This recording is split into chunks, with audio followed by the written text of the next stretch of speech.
Orang tua adalah rumah pertama, tempat doa-doa sederhana dulu dilangitkan, tempat kita pulang, bahkan saat dunia terasa berat.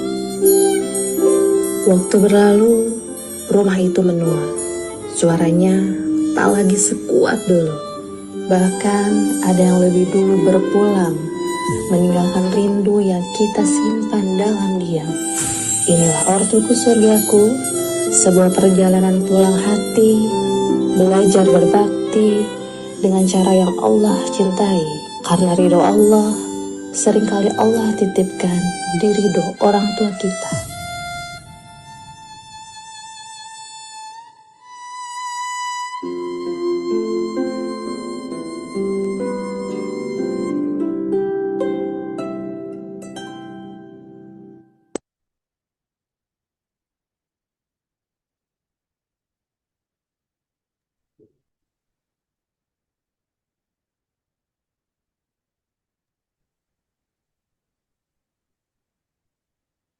Bismillahirrahmanirrahim. Recording in progress. Alhamdulillah sudah hadir ada 35 orang di Zoom meeting pada pagi hari ini. Izin untuk cek sound terlebih dahulu. Apakah suaranya terdengar jelas dan baik? Agak bergema. Baik, cek. Sudah aman. Alhamdulillah sudah jelas kan? Oke. Baik, Alhamdulillah. Insya Allah kita mulai untuk pertemuan di program Ortuku Surgaku pada pagi hari ini. A'udzubillahi minasyaitonirrajim. Bismillahirrahmanirrahim. Assalamualaikum warahmatullahi wabarakatuh. Waalaikumsalam warahmatullahi wabarakatuh. Waalaikumsalam warahmatullahi wabarakatuh. Alhamdulillah, asyhadu an la ilaha illallah wahdahu la syarikalah wa asyhadu anna Muhammadan abduhu wa rasuluh. Allahumma sholli ala Muhammad wa ala ali Muhammad. Qala rabbi shrah li sadri wa yassir li amri wahlul 'uqdatam min lisani yafqahu qawli. Rabbi anzilni munzalan mubarakan wa anta khairul munzilin. Alhamdulillah segala puji patut kita panjatkan pada Allah Subhanahu wa taala yang telah memberikan banyak nikmatnya pada kita selaku hambanya. Salawat serta salam semoga selalu tercurah kepada Nabi Muhammad Sallallahu Alaihi Wasallam, kepada keluarganya, kepada para sahabat, kepada para tabiin, kepada para tabiut tabiin, dan pada kita selaku umatnya hingga akhir zaman. Alhamdulillah, senang sekali pada pagi hari ini saya Aditya Muhammad Ramdan bisa kembali membersamai program Ortuku Surgaku. Dan tentunya kami ucapkan terima kasih kepada ayah bunda, abang kakak, sahabat semua yang sudah hadir untuk bisa membersamai program Ortuku Surgaku di pagi hari ini. Tentunya bukan hanya hadir dengan tubuh, tapi juga dengan hati yang siap untuk menerima ilmu yang sangat luar biasa di pagi hari ini. Untuk membuka perjalanan ini, seperti biasa kita awali dengan satu ayat tentang birrul walidain. Allah Subhanahu wa taala berfirman dalam Quran surat Al-Isra ayat 23 yang artinya, dan Tuhanmu telah memerintahkan agar kamu jangan menyembah selain Dia, dan hendaklah berbuat baik kepada kedua orang tua. Masya Allah, tabarakallah, ayat ini tidak panjang, tapi maknanya begitu dalam. Berbakti kepada orang tua diletakkan tepat setelah perintah mentauhidkan Allah. Semoga ayat ini menjadi pintu kecil yang Allah bukakan agar hati kita pagi ini lebih lembut dan siap untuk menerima ilmu. Ayah bunda, abang kakak, sahabat semua yang sudah hadir, boleh disapa semuanya. Dari mana asalnya? Masya Allah, yang sudah hadir ada 49 orang, terus bertambah. Boleh kita tahu yang sudah hadir di ruang Zoom ini dari kota mana aja atau dari daerah mana aja? Masya Allah, ada Kak Hafid ya, dari Bandung, Pak Edi dari Banten, Kak Syifa dari Jakarta, Kang Acep ya dari Bandung, Masya Allah. Masih dekat-dekat ya Bandung, Jakarta, ya, Jawa Barat. Ya. Ada yang di luar Pulau Jawa? Kalau kemarin ada ya yang dari Kendari, ya ini udah hadir ya dari Kendari, dari Pontianak, Masya Allah. Kak Ifah dari Bandung. Sumsel hadir, Masya Allah. Dari Bengkulu juga hadir. Jambi, Masya Allah. Semoga dimanapun kita berada, senantiasa Allah berikan ridhonya. Dan tentunya keberkahan, nikmat sehat, nikmat waktu luang. Dan tentunya kita yang hadir di sini bisa menikmati dan mensyukuri setiap apa yang Allah berikan. Amin ya Rabbal Alamin. Insya Allah semuanya sudah sangat siap untuk hadir dan tentunya juga bagi ayah bunda, abang kakak ya yang masih menggunakan nickname ya, belum pakai namanya boleh diganti ya namanya, boleh dilengkapi asalnya dari mana ya. Misalkan Adit Bandung ya ataupun Kak Syahendra dari Jambi dan lain sebagainya. Mudah-mudahan bisa lebih mengenal dan lebih dekat satu sama lainnya insya Allah. Alhamdulillah di pagi hari ini kita bisa bertemu kembali di program Ortuku Surgaku, sebuah perjalanan pulang hati bagi kita yang sudah dewasa. Di ruang ini kita tidak dituntut menjadi anak yang sempurna, tetapi kita hanya diajak untuk jujur, sadar, dan siap untuk bertumbuh. Dan tentunya mari kita niatkan hadir di sini untuk meraih ridho Allah Subhanahu wa taala dan kita niatkan untuk meraih ilmu. Karena barang siapa menempuh jalan untuk menuntut ilmu, Allah mudahkan baginya jalan menuju surga. Mari kita siapkan catatan kecil dan aktif untuk bertanya, menjawab, dan merespon setiap sesi dalam kajian Ortukus Surgaku ini. Karena kajian ini bukan sekedar mendengar, tapi sebuah perjalanan bertumbuh sebagai anak dewasa. Dan sebagai adab terhadap ilmu juga pemateri, bagi yang memungkinkan dan dirasa kondusif untuk open camp, bisa dikondisikan agar lebih nampak kehadirannya di sini. Tentunya dengan memastikan menjaga auratnya. Insya Allah saat lagi kita akan masuk pada sesi inti, ya, kajian inti Ortukus Surgaku. Insya Allah akan membahas tema yang sangat menarik yang dibersamai oleh tamu yang istimewa. Insya Allah di pertemuan hari ini kita akan membahas tema tentang parenting tiga generasi.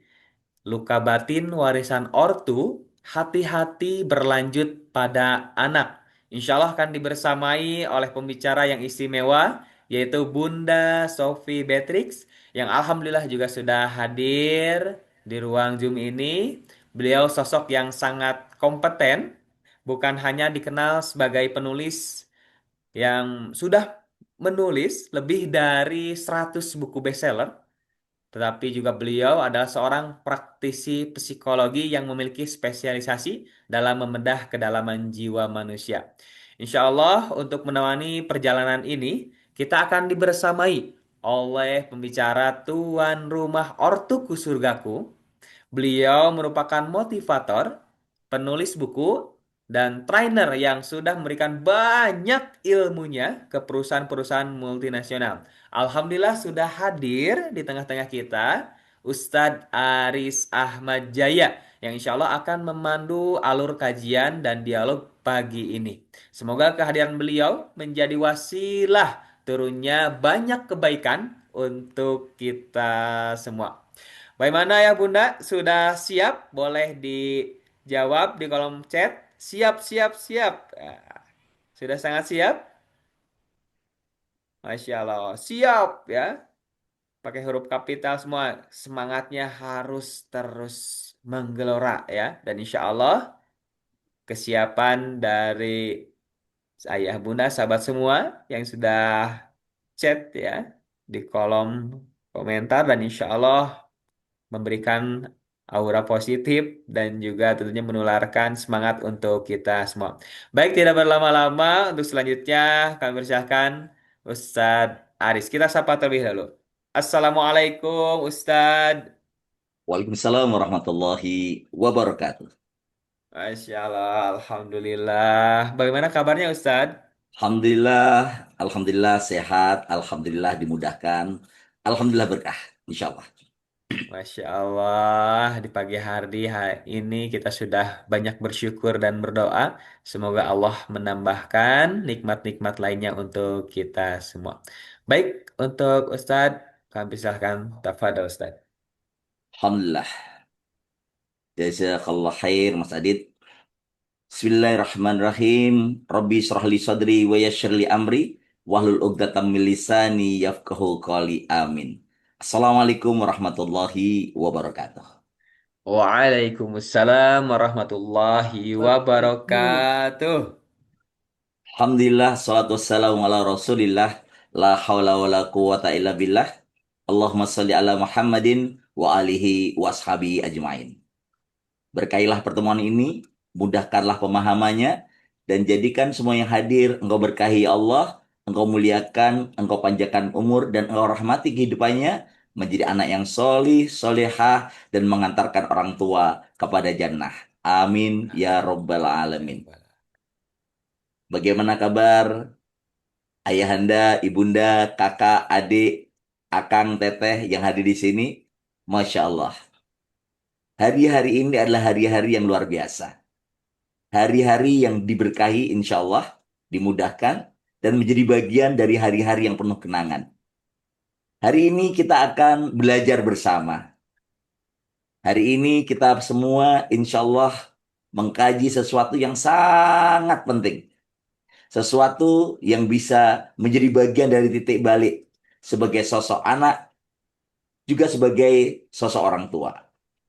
Wa wassaynal insana biwalidayhi hamalathu ummuhu wahnan ala wahni wa fisalhu fi amaini anishkurli waliwalidayka wa ilayil masir. Masya Allah. Allah pun telah mewasiatkan kepada kita, kepada muslim khususnya, kepada manusia secara umum, untuk berbakti kepada orang tua. Telah sedemikian luar biasa mengandung ibunya, wahnan ala wahnin. Susah di atas susah. Dan menyusui fi ama ini dalam 2 tahun. Anishkurli, bersyukurlah kepadaku dan kedua orang tuamu, karena kepadakulah engkau akan kembali. Wasiat Allah Azza wa Jalla ini tentu luar biasa. Namun ada satu catatan. Itu bagi kita kepada orang tua. Bagaimana dengan orang tua kepada anak? Tentu ada hal-hal yang luar biasa diwariskan. Ada kenangan indah. Namun juga ada kenangan tidak nyaman.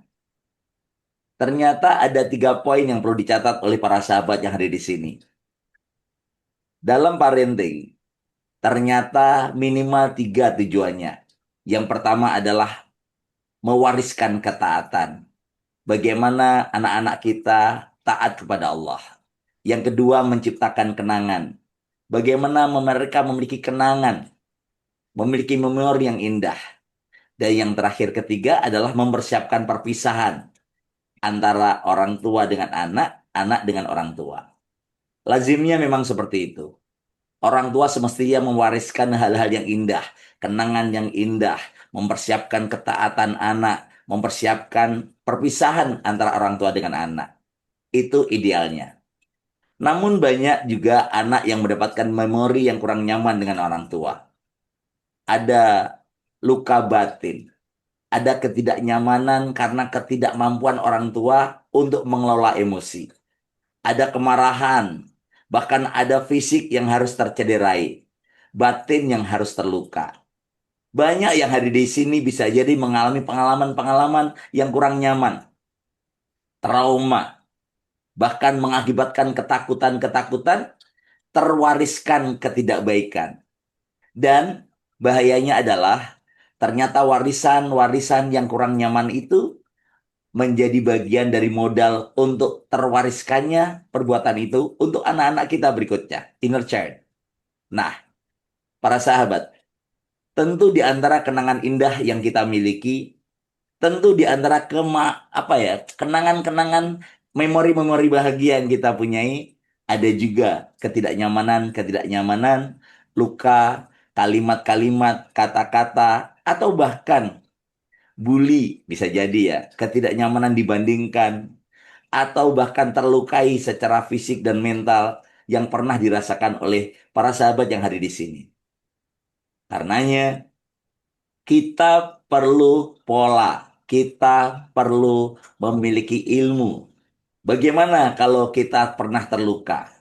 Bagaimana kalau kita pernah tersakiti dan menjadi bangkit dan tidak lagi menjadi bagian dari ilmu yang kita wariskan ketidaknyamanan ini kepada anak-anak kita? Sahabatku, tentu semua yang hadir di sini adalah orang-orang yang baik.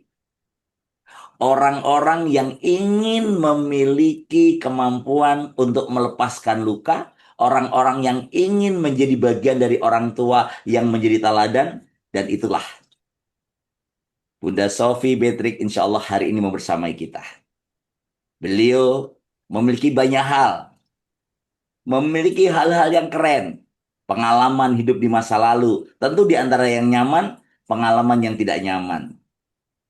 Tentu di antara yang keren ada yang catatan yang menjadikan titik balik.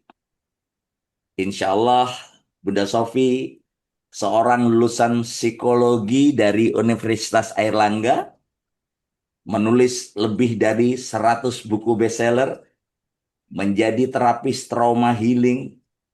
Dan ini sesuatu yang luar biasa yang insya Allah kita akan bareng-bareng belajar. Bareng-bareng untuk menjadi bagian dari orang yang bermakna. Masa lalu adalah bagian dari takdir Allah dan kita lakukan yang terbaik hari ini. Kita akan bersama-sama mendengarkan Bunda Sofi.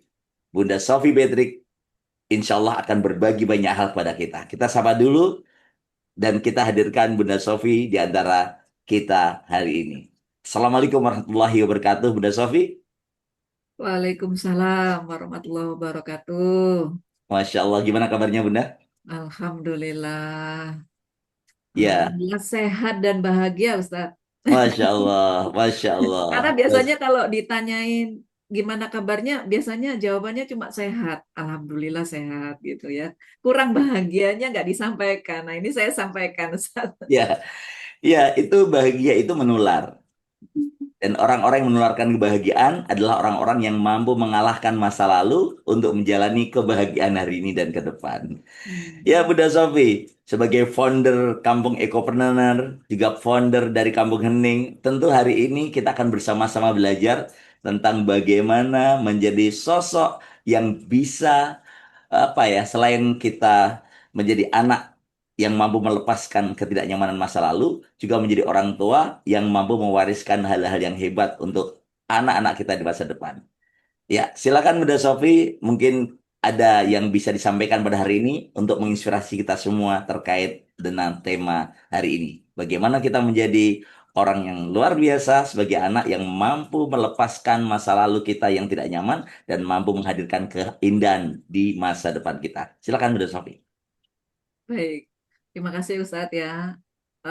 Masya Allah. Ini eh, satu acara yang menurut saya agak berbeda dari biasanya. Saya kalau mungkin menyampaikan sharing gitu ya, nggak sampai keringet tangan keringetan gini. Karena ini sedikit mengulik tentang story ya, cerita tentang orang tua. Saya sendiri dengan orang tua mungkin ya Ustadz ya sebelumnya. Ya, Saya juga ingin sharing-sharing di sini, tukar cerita dengan sahabat yang ada di sini di Ortuku Surgaku. Bagaimana sih sebenarnya saya juga mengalami satu situasi tentang hubungan dengan orang tua yang kurang baik. Jadi mungkin ceritanya sedikit cerita ya Ustadz ya, mungkin di awal. Silakan, silakan. Saya dilahirkan dari orang tua yang bercerai, divorce orang tua saya. Jadi kalau mungkin orang tua yang bercerai ya biasanya kita tahu ya, tentu ada trauma-trauma pada anak ya ketika orang tua itu bercerai. Dan juga ada pengalaman-pengalaman yang unik kalau saya dititip-titipkan nih pada paman, pada bibi gitu ya. Karena ya mungkin kondisi orang tua masih belum baik ya, belum stabil gitu, sehingga ini saya banyak yang diasuh oleh paman dan bibi.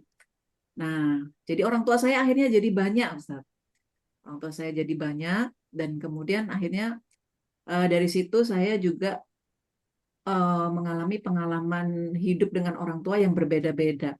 Sehingga ketika orang tua sudah mulai stabil, saya diminta pulang oleh ibu saya, pulang ke rumah, dan dari ketika saya pulang, tentu ada ketidakcocokan. Nah, ini mulai ketidakcocokan ya, karena belum mengenal gitu ya.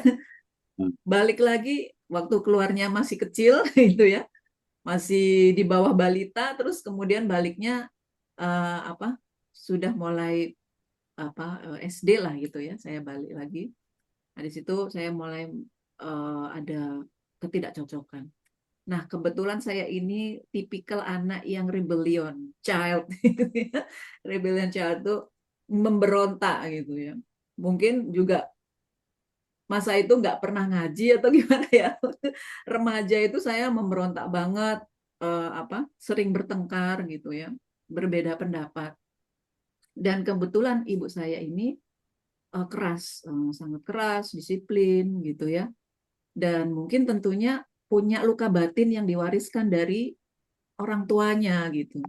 Sehingga itu pun dalam pola asuhnya diberikan kepada saya.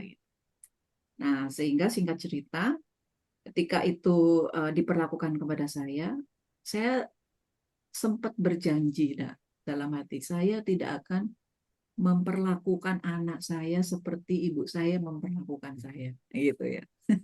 Nah, ini ternyata ini juga banyak yang mengalami ya. Biasanya anak-anak dewasa gitu ya, ketika banyak juga teman-teman yang sharing sama Bun, saya nanti kalau nikah nggak mau memperlakukan anak saya seperti orang tua saya memperlakukan saya. Tapi dalam kenyataannya, ketika sudah menikah, eh, punya keturunan, itu masih kita bawa gitu ya. Bahkan plok tiplok bahasa Jawanya gitu ya. Persis gitu. Apa yang misalnya orang tua kita mudah emosi, kita juga akhirnya juga mudah emosi terhadap anak. Nah, ini juga berlanjut dalam diri saya ketika saya mulai dewasa, saya pun mewarisi luka batin orang tua saya gitu ya.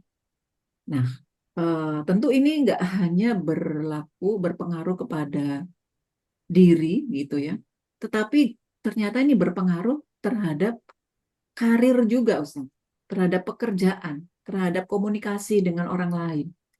Sehingga pada satu titik ketika saya sudah mulai berkarir ya, bekerja, saya punya bisnis waktu itu event organizer, mempengaruhi bisnis gitu perilaku saya ini.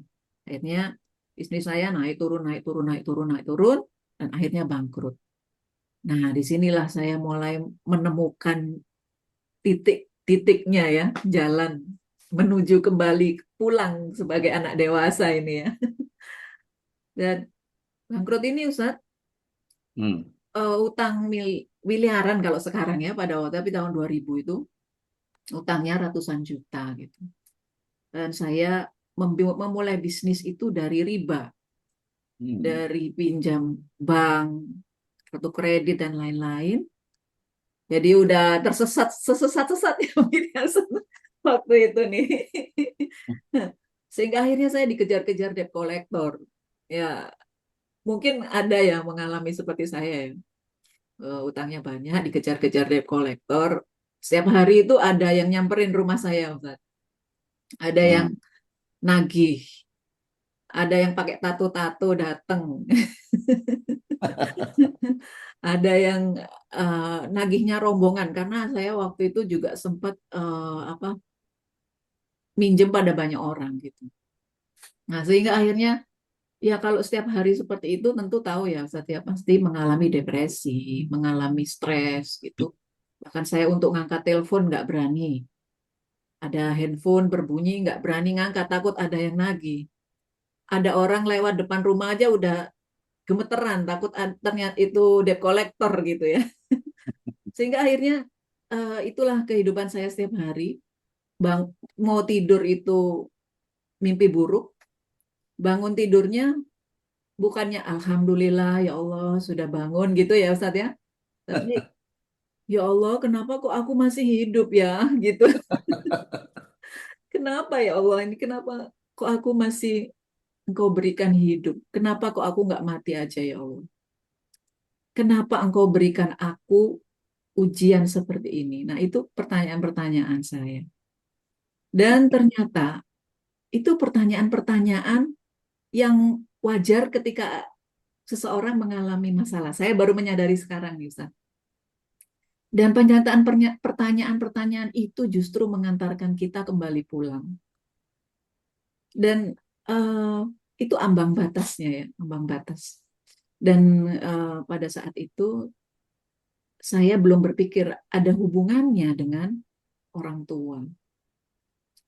Tapi saya ya berpikirnya harus keluar dari masalah inilah. Sehingga suatu saat teman saya bilang, Sof, kamu coba nulis buku gitu. Ya, karena ya saya ini apa hubungannya ya nulis buku gitu untuk ya mungkin kalau dengan nulis buku punya uang bisa membayar utang gitu ya. Yang terpikir seperti itu. Nah, ternyata ketika saya menulis buku saya menemukan bahwa menulis itu salah satu cara untuk merilis emosi negatif.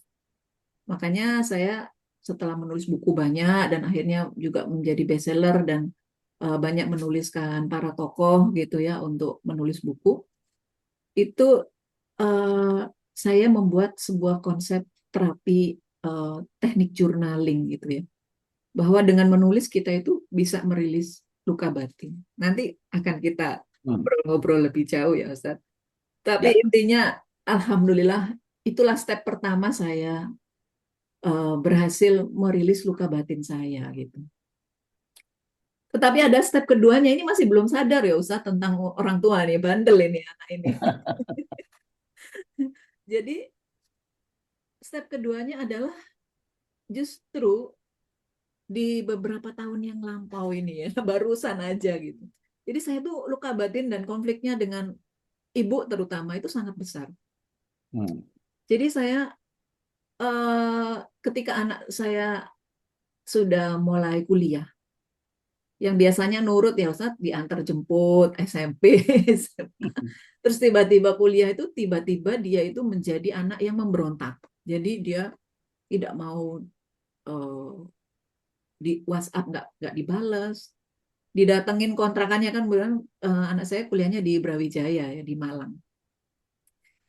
Sudah saya kontrakkan rumah supaya nanti bisa sama teman-temannya dan saya juga bisa main ke situ gitu. Ternyata saya datang itu malah dibilang gini Ustaz, Ibu ngapain ke sini? Pulang aja gitu. Wah, itu sebagai ibu sakit hati ya. Nah, di situ momennya saya perjalanan lagi gitu ya. Allah perjalankan lagi. Oh, ternyata kamu dikasih ujian utang banyak itu masih nggak sadar-sadar gitu ya. Udah utangnya lunas, masih masih belum sadar dengan kebutuhan sebagai anak kepada orang tua. Walaupun ketika saya sudah melunasi hutang itu, hubungan saya dengan ibu udah membaik. Membaik itu artinya saya karena mulai mengkaji Al-Quran, saya kalau sama orang tua harus berbakti, harus baik ya. Tapi hati saya itu belum gitu. Jadi mungkin banyak juga di antara yang hadir di sini, oke, saya berbakti sama orang tua, tapi hatinya itu belum karena masih menyimpan luka. Saya pun begitu. Tapi ketika momen anak saya ini, nah itulah saya melakukan apa ya, sebuah refleksi diri lebih jauh lagi tentang bagaimana saya dengan orang tua saya. Akhirnya saya merilis luka batin saya, dan nanti akan saya share ini ya slide-nya tentang apa sih yang saya lakukan sehingga akhirnya ketika saya merilis itu, saya itu tiba-tiba Allah berikan kemampuan untuk melupakan semua memori buruknya. Jadi yang diingat itu yang baik-baik, yang cintanya, yang sayangnya ibu saya gitu ya, yang memperhatikannya, itu yang malah muncul gitu. Nah, ini yang mungkin bisa nanti kita lakukan bersama nih ya. Nanti ada prakteknya, Ustaz. Bagaimana merilis luka batin. Ya, Itu mungkin, Ustaz. Masya Allah, Masya Allah. Ternyata di balik keceriaan Bunda Sofi ada sesuatu yang luar biasa. Kenangan masa lalu. Tidak memiliki orang tua yang utuh di saat kecil. Berpindah-pindah pengasuhan. Luka ketidaknyamanan. Bahkan jiwa pemberontak. Dan yang luar biasa ternyata diuji lagi dengan bisnis yang terpuruk. Dikejar-kejar debt collector. Jadi saya membayangkan Bunda Sofi dikejar debt collector. Bagaimana menghadapi orang-orang yang sedemikian luar biasa. Ngumpet sana, ngumpet sini. Bangun tidur bukan doa bahagia, tapi doa kenapa nggak mati. Ini luar biasa. Sahabat sekalian, ini unik. Sosok yang hari ini menginspirasi banyak orang. Ratusan buku sudah ditulis. Ternyata justru berawal dari pupuk-pupuk yang tidak nyaman dalam kehidupan. Kita akan melihat bersama bagaimana Bunda Sofi bisa melepaskan dan menjadi bagian dari anak yang cinta dengan orang tua dengan apapun masa lalu. Yuk kita dengar bersama-sama, kita belajar bareng dengan Bunda Sofi, bagaimana beliau merilis dan akhirnya hari ini berbagi kepada banyak orang, termasuk menjadi sosok terapis trauma yang memiliki masa lalu yang kurang nyaman. Dan itulah Kampung Ekopreneur, di dalamnya juga ada Kampung Hening yang akan dikomandoi oleh beliau. Kita dengar bersama-sama Bunda Sofi bagaimana beliau merilis bahkan menjadi bagian dari sesuatu masa lalu adalah kekuatan dan bukan sesuatu yang harus disesali. Yuk kita dengar bersama-sama. Silakan Bunda Sofi. Kita menunggu nih. Lanjut nih ya, Ustaz ya. Lanjut, lanjut. Oke, baik. Mungkin saya izin share screen ya, mungkin Silakan Bunda. sedikit supaya lebih bisa di. Suaranya agak keras Bunda. Oke, Ya, udah lebih keras ini? sudah, sudah. Sudah. Oke, ini mungkin temanya ya hari ini, bagaimana kita parenting 3 generasi. Pasti pada apa sih? Biasanya parenting itu kan dari kita Anak. kepada anak-anak. Iya. Nah, ternyata ini saya menemukan setelah sekian lama mengulik permasalahan-permasalahan psikologi dan mungkin bersama banyak teman-teman yang curhat ya, yang konseling itu selalu ya kebanyakan itu adalah luka batin warisan orang tua gitu. Ada beberapa ini Ustadz yang cerita sama saya, Bun saya itu eh, mau cerai gitu. Oh ya, iya saya mau cerai. Apa nggak ada yang, apakah itu nggak sudah benar-benar nggak bisa dipertahankan? Nggak Bun, pokoknya aku mau cerai gini gini gini ceritalah tentang permasalahannya dengan pasangan. Saya mencoba menebak kepada teman saya yang curhat ini. Orang tuamu bercerai. Kok tahu sih Bun? Gitu ya. Ya itulah luka batin warisan gitu ya. Biasanya anak akan melakukan hal yang sama dengan orang tua kalau orang tuanya ini tidak memutus rantainya gitu ya. Tidak me, apa, merilis luka batin. Nah, ada juga yang datang, Bun, maaf Bun saya mau curhat. Eh, saya ini udah menikah tapi akhirnya saya selingkuh gitu. Selingkuh dengan orang lain, bla bla bla. Nah, saya juga nanya, apakah orang tuamu pernah mengalami hal yang sama? Dan ternyata benar. Jadi rata-rata ketika kita ada hal-hal yang mungkin negatif yang kita lakukan, itu bisa saja dari luka batin warisan orang tua gitu. Nah, ini banyak terjadi. Jadi pola yang sama yang dimunculkan kepada orang lain karena luka batin warisan. Nah, makanya saya sering kalau yang ini itu luka batin parenting 3 generasi. Kita melibatkan orang tua ya dalam dalam membenahi diri kita ini ya. Membenahi diri kita, membenahi anak-anak kita dan mungkin cucu-cucu kita. Karena mungkin kalau misalnya kita tidak membenahi nanti ke anak, anak ke cucu, nah terus itu berlanjut. Tentu kita tidak ingin hal yang seperti ini terjadi ya. Nah, oke, kita flashback dulu nih sebentar nih ya. Teman-teman, kakak-kakak semuanya, perjalanan kita dengan orang tua. Bayangin ya, kita hidup dengan orang tua ini mulai dari lahir sampai sekarang. Mungkin di batas usia mana nih kita? Dewasa? Ataukah kita udah tua gitu ya? Ibaratnya kita ini adalah kelinci yang ingin dapatkan wortel. Kalau saya bikin gambarnya ini, mungkin ada yang suka main ini nggak dulu, Ustadz? Main Ya, ini nggak dulu? Di buku, ya, di majalah ya kan ada tuh ya, game ya, permainan. Oh, ini harus bisa jalan sampai akhirnya menemukan wortelnya. Nah, sebenarnya ini adalah lambang dari kehidupan ya, metafora. ya. Bahwa hidup kita ini adalah permainan yang menantang. Dan kita harus melaluinya. Sebagai manusia yang lahir di dunia, aku nggak mau punya masalah gitu. Kayaknya kalau ada orang yang bilang gitu, kayaknya eh, mungkin nggak perlu hidup di dunia itu ya, Ustaz ya.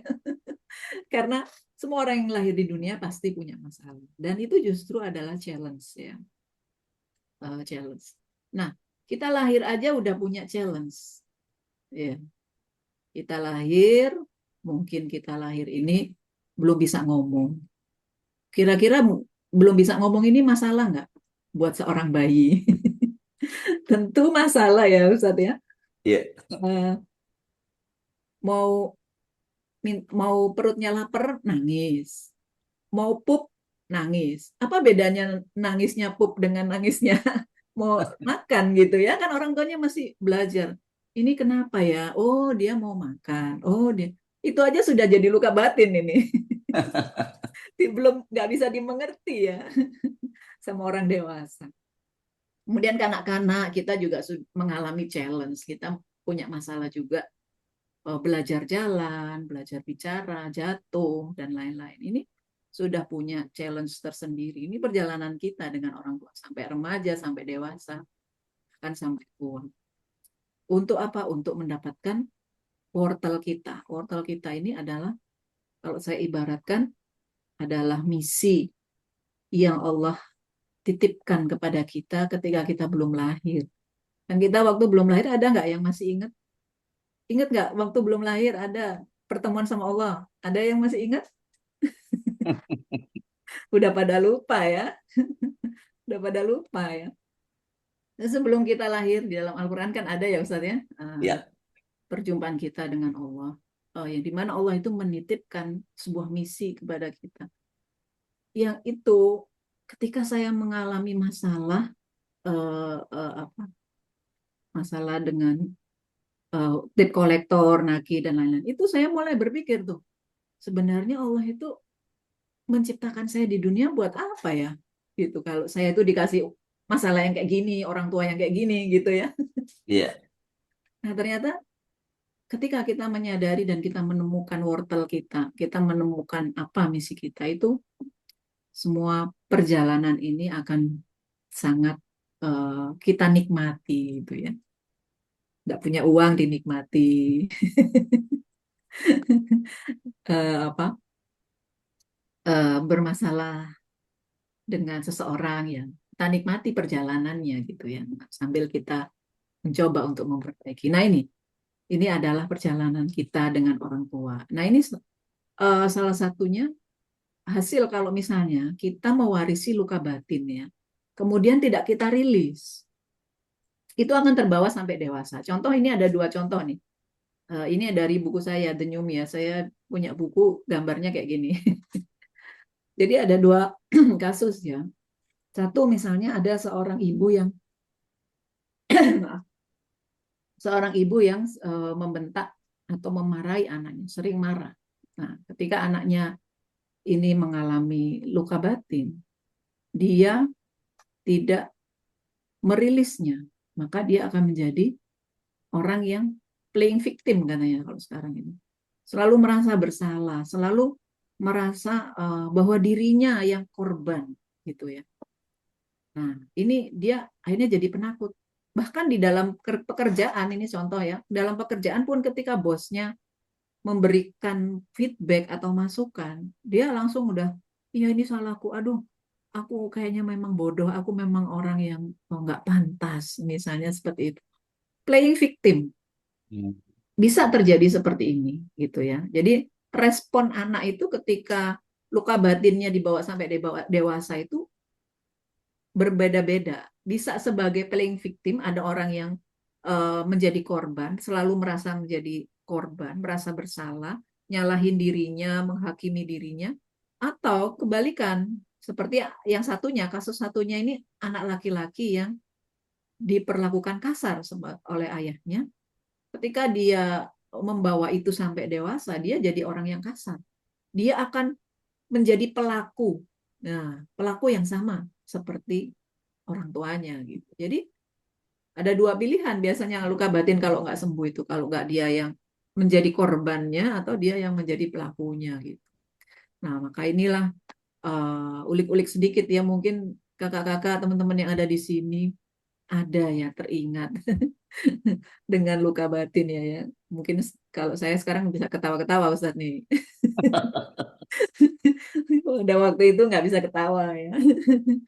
Nah ini luka batin yang dibawa ketika masih kecil gitu ya. Nah, ini masalahnya kalau tidak warisan itu tidak diputus, dia menyakiti diri kita dan orang lain.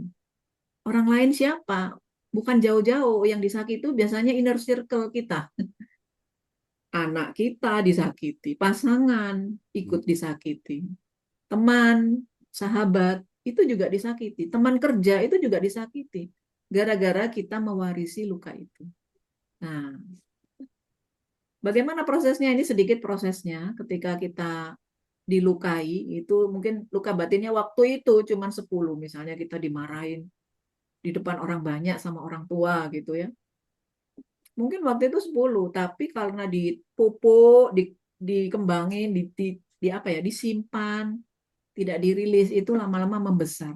Bisa jadi sampai besar. Makanya banyak sekarang yang mengalami luka batin itu sampai mengalami gangguan jiwa gitu. Kenapa? Karena itu dipelihara. Bahkan tidak hanya gangguan jiwa, Ustaz, tapi juga menjadi fisik, gangguan fisik. Ada yang kena cancer, ya kan? Gangguan jantung, hipertensi dan lain-lain. Itu salah satunya karena ada mungkin luka batin yang nggak dirilis, itu ya. Nah, maka ini bahayanya kalau tidak dirilis. Nah, tapi ini saya ajak refleksi lagi, kebalikan ya. Kalau mungkin orang tua kita mewarisi luka batinnya kepada kita, karena mungkin pengalaman dari orang tuanya dari orang tuanya lagi. Ternyata setelah saya teliti, ini yang membuat saya merasakan perubahan ya dalam diri saya. Allah itu maha adil. Orang tua itu nggak hanya mewarisi luka batin, tapi juga mewarisi cahaya. Ya, mewarisi cahaya. Apa sih cahayanya gitu? Apa ya warisan cahaya dari orang tua kita kepada kita? Coba diamati. Orang tua kita punya kompetensi apa? Ada yang diturunkan kepada kita. Coba dicermati. Misalnya, kebetulan kalau ibu saya ini eh, pinter bahasa, walaupun sekolahnya lulus SD SMP zaman dulu perang gitu ya, sekolahnya dibom ya udah akhirnya nggak lanjut sekolah ya. Tapi beliau itu ahli bahasa, bahasa Belanda, bahasa Inggris. Eh, ya dua itu aja sih. Tapi diwarisi dari orang tuanya, ternyata kakek saya itu mempunyai keahlian 5 bahasa gitu. Bahasa Belanda, Inggris dan lain-lain ya. Nah, ternyata itu kompetensi menurun. Dari kami itu kayaknya mudah belajar bahasa gitu ya. Kok mudah ya gitu. Oh ya, ternyata kompetensi yang menurun. Mungkin juga yang lain, misalnya kompetensi bisnis. Ya kan, keluarga kami ini keluarga bisnis. Jadi kalau ketemuan rame-rame itu yang dibahas bukan apa-apa, tapi gimana bisnismu udah lancar belum, cuan nggak gitu-gitu ya. Nah ini ternyata kompetensi gitu. Kompetensi yang coba ditulis. Oh iya, saya ingat. Kompetensi orang tua saya ini. Nah, boleh. Itu jadi bahan refleksi gitu. Kemudian 2, value atau nilai baik. Nah, tadi kalau yang kata Ustadz kan mewarisi ketaatan. Oh, itu adalah values ya. Nilai baik yang diwariskan kepada kita. Misalnya ada keluarga yang orang tuanya kiai gitu ya. Kok ada ya misalnya orang tuanya eh, kiai atau ulama, tapi kok anaknya bandelnya gitu ya. Ada ya kayak gitu ya Ustaz ya. Ada banyak. Ya itu. Nah itu berarti warisan cahayanya itu terhalang gitu. Nggak turun, terhalang. Terhalang oleh apa? Nah, Allah tadi warisan luka batinnya itu yang menghalangi nilai baik itu turun gitu ya. Makanya ketika ini saja, ketika kita melihat ini aja, nanti kita akan merasakan cinta kepada orang tua gitu ya. Oh, ada values baiknya apa nih? Kalau ibu saya walaupun orangnya keras, disiplin, suka marah gitu ya, tapi values baiknya itu banyak ternyata. Disiplin itu membuat saya akhirnya orang yang selalu on time, orang yang kalau mengerjakan pekerjaan itu selalu tuntas. Apa kemudian daya juangnya tinggi gitu ya, karena ibu saya juga daya juangnya tinggi itu. Nah, ini nilai-nilai baik yang saya sadari. Oh, kalau misalnya ketika saya bertanya, ya Allah, kenapa kok engkau menghadirkan orang tua yang seperti ini kepadaku? Maka akhirnya terjawab dengan menuliskan ini, Ustaz. Oh, seandainya saya nggak dikasih ibu yang keras, mungkin saya udah bunuh diri ngadepin dep kolektor gitu ya. Nggak ketawa-ketawa kayak sekarang gitu ya. Mungkin kalau ibu saya itu nggak disiplin, saya itu ya utangnya masih terus banyak terus gitu, nggak selesai-selesai gitu. Ini values baik yang saya ambil di tengah apa luka batin saya itu tadi. Oh, ternyata ada values baik. Ini yang harus saya teruskan. Jadi kalau tadi warisan lukanya diputus, maka warisan cahayanya ini yang harus diteruskan gitu ke bawah. Sehingga apa? Kalau kita bilang generasi ke bawah itu harusnya makin baik, bukan makin buruk gitu ya. Kalau di atasnya itu mungkin kemampuan bisnisnya skalanya cuma 1, berarti kalau ke bawah kemampuan bisnisnya harus 10 gitu. Bukan kebalik. Dulu luka batinnya orang tua kita 1, malah ke kita jadi 10, jadi ke bawah 100 gitu ya. Nah, ini apa? Penyadaran-penyadaran seperti ini mungkin bisa membuat kita oke, kita perlu kontemplasi nih, perlu menyendiri, menuliskan apa ya kompetensinya, apa values-nya. Kemudian budaya. Adakah budaya dalam keluarga atau orang tua kita yang perlu kita teruskan? Yang baik ya. Misalnya budaya apa nih? Budaya kumpul-kumpul keluarga gitu ya. Itu kan budaya. Kita menganggap mungkin itu budaya yang remeh. Ya.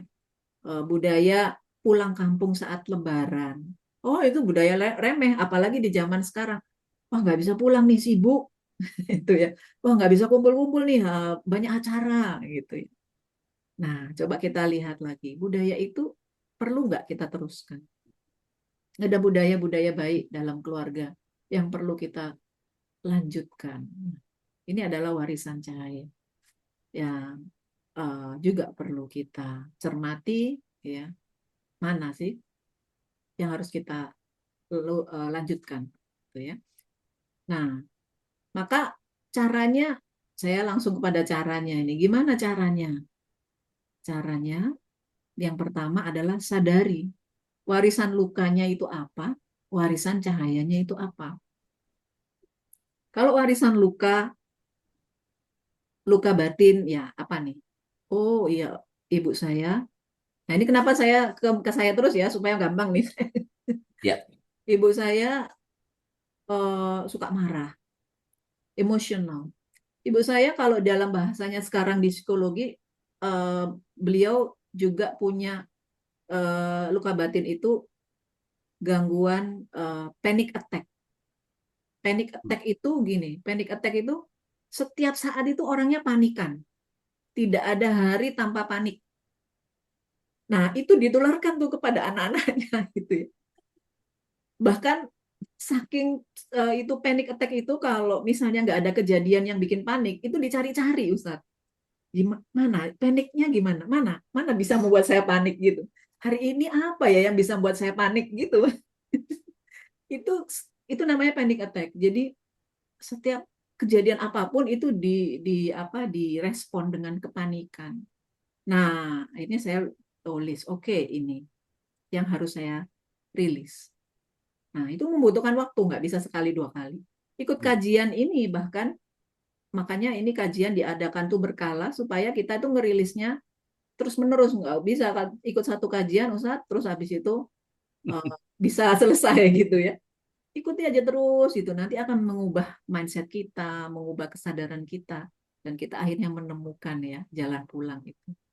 Nah, tidak hanya luka batin ya, kita sadari juga sakit fisik. Nah, di dalam ilmu psikologi itu ada yang namanya geneogram. Geneogram itu kita membuat gambar bagan pohon keluarga. Nanti dari situ kita tahu sakit fisik yang menurun itu juga ada.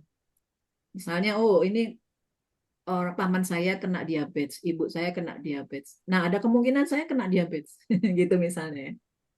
Nah, berarti kalau kita sudah sadari itu, ini enak banget ya. Di step pertama ini aja sebenarnya sudah jadi obat nih. Ya. Udah bisa menyembuhkan apa? Kita sadar, maka kita akan melakukan protek terhadap hal itu. Misalnya tadi sakit, oh diabetes, berarti saya harus sangat berhati-hati terhadap berbagai hal yang itu membuat saya terkena penyakit yang sama. Kenapa? Karena itu menurun. Nah, misalnya cancer juga, oh itu tante saya kena cancer, ibu saya kena cancer. Semua ini rata-rata pada kena cancer. Nah, berarti ke bawah kita gimana ya supaya nggak terkena cancer itu ya. Nah, ini bisa kita cermati.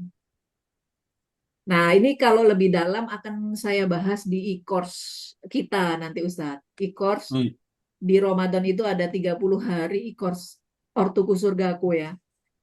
Nanti saya buatkan genogramnya, ada worksheet-nya, jadi nanti bisa langsung dikerjain gitu ya. Tapi kalau di sini boleh nanti sambil di list aja apa sih luka batinnya, apa sakit fisiknya gitu ya. Kemudian nilai-nilai budaya dan kompetensi.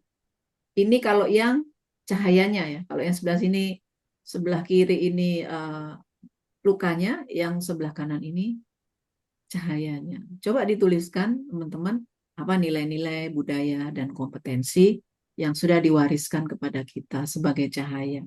Nah, supaya sedikit ada latihannya, boleh ya kita nulis ya? Boleh ya Ustaz? Boleh. Saya masih ada waktu ya? Masih. Oke, kita sambil nulis, kita kasih musik dulu. Apakah musiknya udah masuk? Masuk. Oke. Boleh dong ditulis.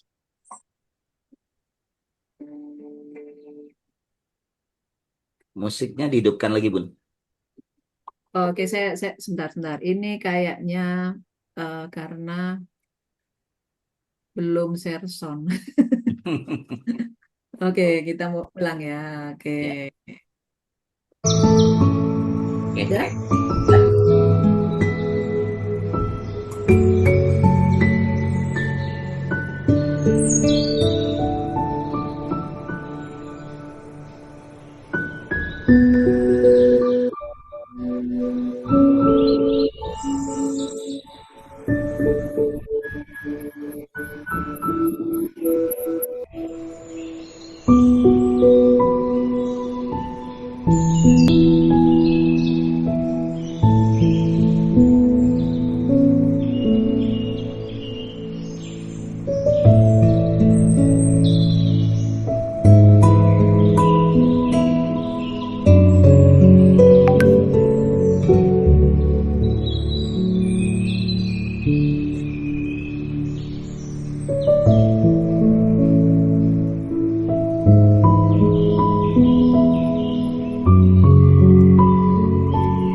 Oke,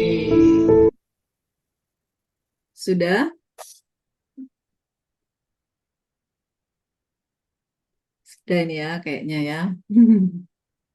Nanti kalau misalnya dalam posisi apa sendirian, nah ini bisa nih ditulis dulu nih, ya.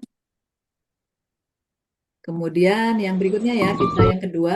Nah, rilis yang kedua ini adalah rilis warisan luka. Nah, kakak-kakak sekalian, teman-teman sekalian, merilis warisan luka ini ada banyak caranya di ilmu psikologi itu banyak ya. Kita mau bisa ikut banyak kelas ya. Ada kelas journaling, ada mindfulness, ada hipno gitu ya, banyak macamnya ya. Tetapi salah satu ini yang membuat saya mengalami mampu untuk merilis warisan luka itu adalah ternyata dengan doa. Ya. Reframing doa saya bilang. Doa healing. Nah, ini nanti juga ada di e-course kita ini ya untuk sangat detail tentang reframing doa, bagaimana alurnya ya. Ternyata doa itu luar biasa loh. Doa itu terapi yang luar biasa. Yang ini saya ketika puncaknya saya mengalami masalah, bermasalah dengan anak tadi. Anak saya tidak mau berkomunikasi, tidak mau bertemu, itu luar biasa ya. Saya apa ya salahnya gitu ya. Nah, akhirnya saya sempat pergi apa ini namanya? Melakukan rihlah ya, melakukan perjalanan ya selama lebih dari seminggu itu di pesantren menyendiri gitu. Dan di situ saya menemukan dengan doa gitu. Jadi doa yang di reframing. Jadi membuat skenario doa, catatan doa, kemudian saya doakan. Doanya justru bukan ke anak, tetapi ke orang tua. Nah, itu yang aneh ya. Kenapa kok perjalanan itu membuat saya itu mendoakan orang tua dengan sungguh-sungguh. Padahal saya itu lagi kesel sama orang tua juga gitu. Jadi posisinya belum rilis nih Ustadz.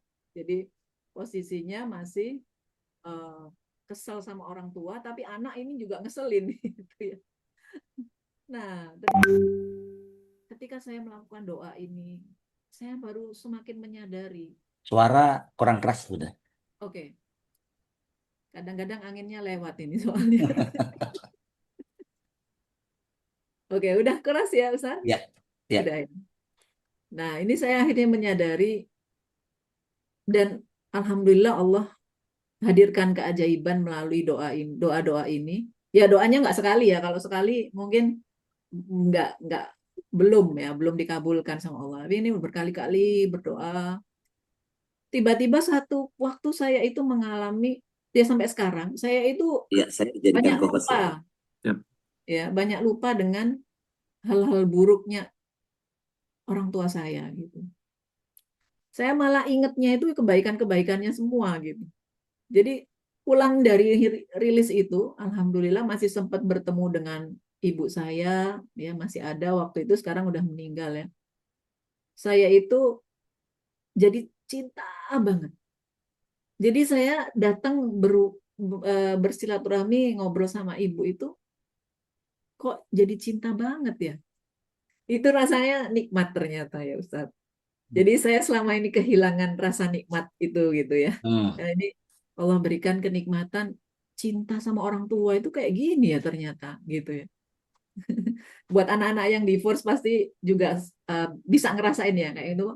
Kadang-kadang ada juga beberapa teman yang divorce orang tuanya itu dia, Bun, mencintai orang tua itu kayak apa ya? Mencintai itu kayak apa? Nggak tahu rasanya mencintai gitu.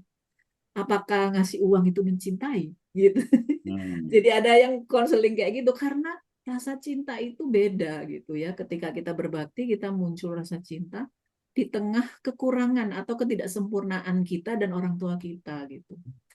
Nah, ternyata setelah itu saya sempat ngobrol dan itu membuat saya nangis ya. Saya pegang tangan ibu saya yang sudah renta itu yang udah keriput gitu ya. Saya bilang, Mama ada rasa marah atau benci nggak sama aku? Gitu. Ibu saya, enggak, Mama nggak benci, nggak marah. Bener, Mah, bener. Padahal saya itu merasa ini udah salahnya segunung gitu ya. Ternyata beliau pun tidak mengingat kesalahan saya gitu ya. Dan akhirnya disitulah saya semakin dekat dengan ibu ya sebelum meninggal. Nah ini salah satunya yang paling besar adalah reframing doa. Dan reframing doa itu kemudian saya terapkan kepada anak saya. Ini juga keajaiban Ustadz. Anak saya itu tiba-tiba menghubungi saya, sayang banget sama saya. Ya sampai sekarang kita ngobrol itu udah sangat dekat, semua permasalahan dia selalu cerita kepada saya, mempercayai saya sebagai mentornya gitu ya. Dan itu kenikmatan juga. Wah, ternyata luar biasa doa itu. Dan doa ini terus dilantunkan sampai saat ini gitu ya. Kepada orang tua maupun kepada anak. Dan saya mendoakan orang tua yang banyak. Jadi tidak hanya orang tua kandung, ya, mertua juga didoain. Paman-paman bibi yang dulunya merawat saya itu juga saya doakan. Nah, seperti apa doanya? Nah, ini nih doanya ya. Nah, ini. Percakapan untuk menerima keadaan mengambil.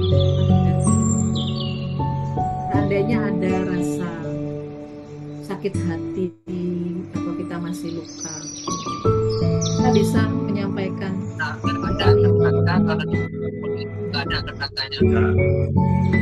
ya Allah, aku menerima keadaan.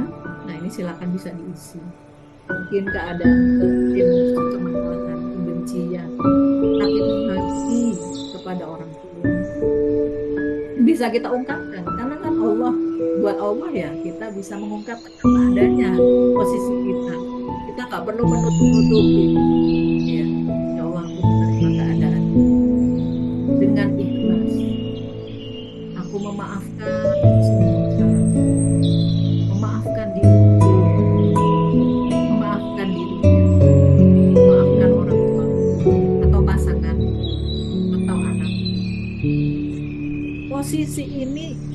sebelum rilis ya, kita mungkin masih mengalami luka batin. Nah, kemudian berikutnya, aku yakin kau pasti beri yang terbaik. Pada saat saya menyampaikan kau pasti beri yang terbaik, yang terbayang oleh saya diberi orang tua yang terbaik. Gak mungkin Allah itu memberikan orang tua asal naruh gitu ya kan. Ini anaknya jadi ini sama ini gitu, enggak. Tapi kan Allah sudah mengatur dengan sebaik-baiknya. Kamu cocoknya punya orang tua yang seperti ini. Soundnya diperkecil dikit, Bun. Tonnya diperkecil. Oke, dimatiin aja. Ya. Ya. Jadi yang terbayang adalah apa sih? Kenapa sih saya diberi orang tua yang seperti ini? Nah, di situ saya menyampaikan juga dalam doa itu, dan aku mengambil hikmah dari kejadian itu ya Allah. Aku mengambil hikmah dari orang tuaku ini. Oh, ternyata Engkau hadirkan orang tua yang sangat luar biasa, yang mendidikku, membimbing aku sesuai dengan permasalahanku gitu. Nah, itu dialog ya. Kita ngobrol sama Allah, ternyata ini rilis dengan doa ini. Dan aku bersyukur dan berterima kasih atas semua kebaikan itu. Aku bersyukur dan berterima kasih ya Allah, Kau hadirkan orang tua ini gitu. Ini awalnya nggak kebayang Ustadz, siapa apa sih yang diterima kasihin gitu ya. Kan kesel orang tuanya kayak gini gitu. Tapi kan ketika saya melakukan ini berulang-ulang, saya tuh ketemu banyak kebaikannya gitu, lebih banyak daripada permasalahannya gitu. Nah, mungkin dari reframing doa ini akhirnya memang Allah kan sesuai prasangka hambanya. Jadi ketika kita bersyukur, berterima kasih dengan tua yang diberikan kepada kita, Allah tunjukin ini orang tuanya.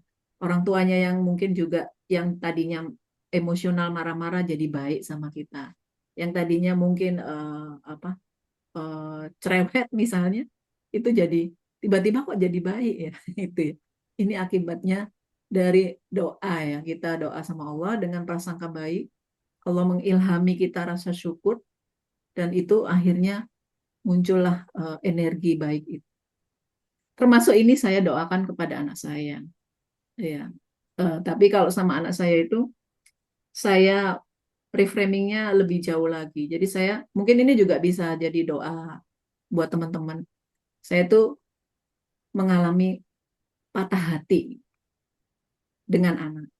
Ketika patah hati, anak saya itu karena diajak ketemu nggak mau, ngobrol nggak mau, menghindar daripada ya inginnya orang tua dekat dengan anak. Saya ketemu sama seorang ustadzah, yang ustadzah itu ngasih baca Al-Fatihah 100 kali, 100 kali setiap hari gitu. Itu beliau bilang ibunya MH Ainun Najib itu membacakan doa anaknya kepada MH-nya itu 100 kali. Karena bandel banget ya anaknya itu. Nah, MH sendiri yang cerita ya. Kemudian Ustadz Abdullah Somad ternyata juga gitu. Waktu saya lihat YouTube-nya, ibunya mendoakan sampai 100 kali Al-Fatihah setiap hari. Tapi saya ketika berdoa itu, saya bacakan itu, saya reframing doanya, Ustaz. Saya reframing itu, ya Allah, terima kasih sudah Engkau hadirkan anak ini, nah saya sebut namanya, dalam kehidupanku. Terima kasih sudah membuat dia sehat, membuat dia Kau bimbing, Kau jaga dia gitu ya. Dia berbuat baik. Padahal ketika saya ngomong gitu, di kepala saya mana berbuat baiknya gitu kan. Tapi jadi saya mengawali Al-Fatihah itu dengan itu. Tapi ternyata itu tadi, Allah itu sesuai dengan prasangka hambanya. Ketika berdoa itu, Allah benar-benar itu diperjalankan. Jadi tiba-tiba anaknya jadi baik gitu. Walaupun kita juga berusaha kan ya Ustadz ya, tetap doa juga tetap berusaha. Tapi ternyata ini saya ingat kata guru saya, Pak Faiz ya, nanti akan mengisi juga acara kita ya Pak Faiz ya. Ya. Beliau waktu saya ceritain cerita anak saya, beliau bilang gini, jangan sombong, yang membolak-balik hati anak itu Allah. Jangan bilang, saya udah melakukan ini, saya udah melakukan ini, kok anak saya begini? Itu ya. Jangan sombong. Itu sombong kalau bilang, saya udah melakukan teknik ini, melakukan ini, kok anak saya begini? Itu sombong. Karena yang bolak-balik hati itu Allah, maka mintanya sama Allah gitu. Nah itu saya langsung, oh ya Allah, astagfirullah. Saya ikhtiar ini ya, tapi saya lupa kalau yang bolak-balik hati itu Allah. Nah itu sejak itu akhirnya Alhamdulillah semua sekarang berada dalam posisi yang terbaik yang saya syukuri. Nah itu mungkin apa ya saya untuk yang terakhir ini nanti boleh di capture ya tentang reframing doa ini. Tolong nanti ditulis karena waktunya mungkin terbatas. Silakan nanti sendirian menuliskan reframing doa ini. Boleh menyampaikan pernyataan yang banyak di sini. Ya Allah, aku menerima keadaan ini. Curhatnya disampaikan aja semua. Maksimalin gitu ya. Dengan ikhlas memaafkan. Kemudian ini hikmahnya jangan lupa dituliskan. Oh, ternyata hikmahnya ini ya, hikmahnya ini. Aku bersyukur dan terima kasih atas semua kebaikan itu dituliskan juga. Insya Allah, kalau kita berdoanya sungguh-sungguh di 2/3 malam, insya Allah ini Allah kabulkan sesuai dengan prasangka kita kepadanya. Nah, itu aja mungkin sharingnya. Masya Allah. Masya Allah. Masya Allah. Ya, luar biasa Bunda Sofi telah memberikan banyak inspirasi. Ternyata peserta juga banyak mengalami dari chat yang diterima. Ada yang juga berpindah-pindah pengasuhan, ada yang bingung bagaimana cara mengungkapkan cinta, ada yang bingung sebenarnya luka batin itu seperti apa, dan ternyata ini menjadi titik awal ya pertemuan kita dengan Bunda Sofi, karena nanti banyak hal yang akan dipelajari, termasuk juga ada e-course-nya, kemudian nanti ada praktek barengnya. Dan insya Allah kita akan diskusi sekarang dengan Bunda Sofi. Eh, ada yang tanya nih Bunda Sofi. Pertanyaan yang mungkin bisa dijawab oleh Bunda Sofi. Indikator seseorang itu punya gangguan mental itu seperti apa? Dan bagaimana seseorang yang punya gangguan mental itu bisa sembuh? Apakah bisa ke psikolog atau menyadari sendiri? Nah, tadi sudah dijawab sebagian oleh Bunda Sofi untuk membuat doa, bagaimana reframing doa dan lain sebagainya. Mungkin Bunda Sofi bisa mencoba menjawab dari pertanyaan salah satu peserta. Ya, baik. Terima kasih Ustaz. Jadi nge-like ya. Ya, tapi sudah, Suaranya oke, sudah. gambarnya ya yang. Jadi kalau kita mau menilai ini, saya sudah sampai di mana ini sampai membutuhkan pertolongan banyak orang gitu ya. Membutuhkan pertolongan siapa gitu ya. Nah, maka kitalah yang bisa menilai sebenarnya ya. Juga orang-orang di sekitar kita juga bisa menjadi teman untuk memberikan pertimbangan ya. Bahwa kita ini membutuhkan pertolongannya selain ya sama Allah kita melakukan pendekatan bermohon kepadanya. Kalau ikhtiarnya, apakah saya membutuhkan pertolongan psikiater atau psikolog ya, atau ustadz gitu ya, atau siapa lagi nih gitu ya. Nah, maka itu bisa kita lakukan ketika kita bertanya dengan diri kita sendiri dan juga dengan orang lain yang terdekat ya. Tetapi ini ada syaratnya nanti Ustadz kalau bertanya itu. Banyak sekali orang yang ketika dia mengalami suatu gangguan atau merasa ada yang nggak beres nih dengan diri saya, eh, bertanya pada seseorang, nah pilih-pilih orangnya. Hmm.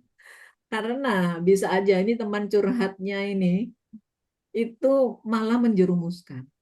Nah, makanya saya punya kelas namanya teman curhat efektif, Ustaz. Hmm. Kenapa? Karena banyak orang curhat-curhat. Pertama, habis curhat malah digibahin ke sana sini ya Ustaz. Aibnya diumbar kemana-mana gitu gara-gara curhat. Kedua, bisa curhat pada orang yang itu justru memberi advice yang salah. Nah, asal curhat soalnya cerita enak nih, bisa plong gitu kalau cerita sama dia. Ternyata si dia yang diajak curhat ini malah memberikan advice yang salah. Udah cerai aja kamu, putusan aja sama suamimu itu. Nah, padahal kemungkinan untuk masih bisa kembali baik itu ada, gitu. Gara-gara curhat salah gitu pada orang yang salah. Nah, ada juga curhat tapi malah dimarah-marahin. Bener nggak, ada nggak yang di sini curhat malah dimarah-marahin? Makanya kan aku sudah bilang ya, gitu ya. Nah, ini ada orang curhat dimarah-marahin temennya. Atau kamu nggak sabar sih ya, gitu ya. Ini nih bahayanya curhat asal-asalan. Makanya saya biasanya menyarankan satu, kita bisa melakukan self healing. Self healing itu saya juga punya beberapa e-course gitu ya tentang self healing. Jadi bisa curhat dengan diri sendiri gitu ya. Merilis sendiri, menemukan solusi sendiri. Biasanya itu cowok-cowok yang suka kayak gitu. Para pria tidak bercerita gitu ya. Nah, kemudian bisa juga eh, curhat, yang pasti curhatnya sama Allah itu udah paling enak banget ya. Nah, curhat sama Allah. Tapi itu tadi ada alurnya ya. Kalau curhat itu cuman ya Allah, aku kesel gini gini gini. Tapi nggak ada yang ditanyakan sama Allah. Menurutmu bagaimana ya Allah? Apa yang harus aku lakukan ya Allah? Hikmah apa ya yang kita dapat dari situ? Nah itu dalam dialog doa itu, kalau hanya sekedar mengungkapkan kekesalannya, ya dapatnya plong aja gitu ya. Tapi solusinya gimana? Apa hikmah yang bisa aku ambil dari sini? Itu mungkin belum dapat gitu ya. Makanya doa pun ada alurnya, ada Hmm. aturannya. Nah, nanti di ikut saya juga bikin itu, Ustaz. Doa Ya, ini. Jadi nah, ada alurnya tuh. Kenapa kok para ulama itu doa awalnya istighfar dulu, kan gitu ya, Ustaz ya. Habis betul. istighfar ada uh, uh, bertasbih. Itu Hmm. maknanya apa? Kenapa kok harus istighfar dulu? Nah, banyak orang yang nggak tahu maknanya. Kenapa? Ternyata merilis luka batin itu dengan istighfar. Hmm. Nah, nanti akan kita akan belajar itu juga ya, Ustaz ya. Ya, Nah, itu sih mungkin kalau dari saya dua yang utama, self healing, yang kedua dengan Allah, yang ketiga kalau dengan orang lain pilih-pilih orangnya gitu ya. Bisa langsung ke psikolog, psikiater. Walaupun itu juga nggak menjamin. Kadang ada juga psikolog yang judgement gitu. Langsung dijudge. Oh, kamu ini ya, kena penyakit ini ya. Ini ya, itu ada juga tapi nggak banyak ya. Itu pasti lebih bijaksana. ya, Kira-kira itu, Ustaz. Mudah-mudahan bisa ya, ini ya. ya. Emang ini penasaran dengan e-course-nya ini. Jadi luar biasa ya. Jadi ternyata setiap orang pasti memiliki luka masa lalu. Bahkan ini ada peserta juga ini yang bertanya, Bun. Dia itu tahu orang tuanya itu suka melakukan dosa besar dan dia mengerti dan sebel banget lah. Jadi dia tidak ingin menyapa untuk efek jera gitu. Jadi biar ayah saya jera ataupun ngerti ataupun tahu bahwa dia nggak bener gitu ya. Akhirnya ya dia tidak menyapa, tidak tidak ingin jumpa. Nah, Hmm. itu kira-kira sikap yang diambil itu udah bener toh orang tuanya masih ada, Bun. Gimana Bun, menurut Bunda? Oke, oke.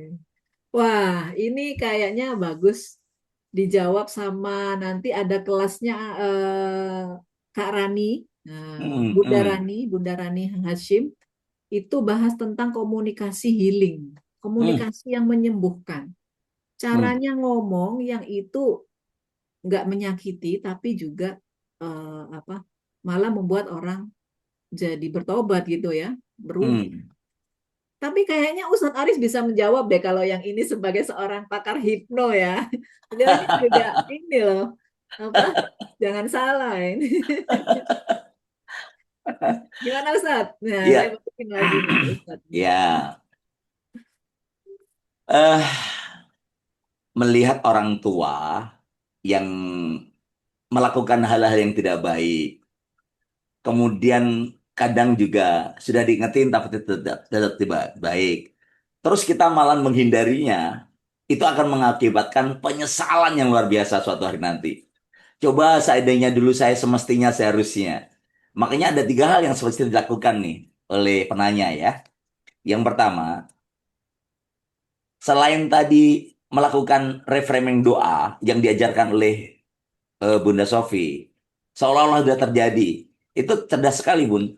Jadi Allah berdasarkan persangkaan hambanya itu, kita harus juga langsung tampilkan dalam doa. Terima kasih Allah, Engkau telah berikan orang tua yang sedemikian perhatian, bertanggung jawab, senantiasa sabar. Nah, itu.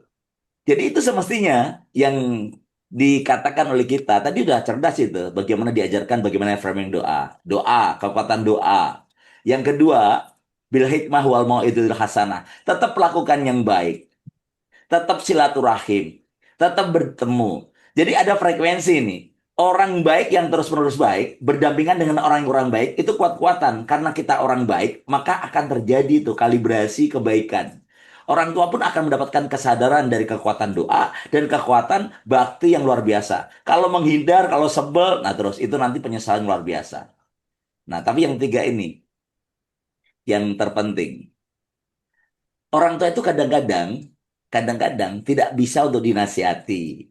Ya, kurang bisa menerima nasihat anak. Apalagi menyangkut aib dia.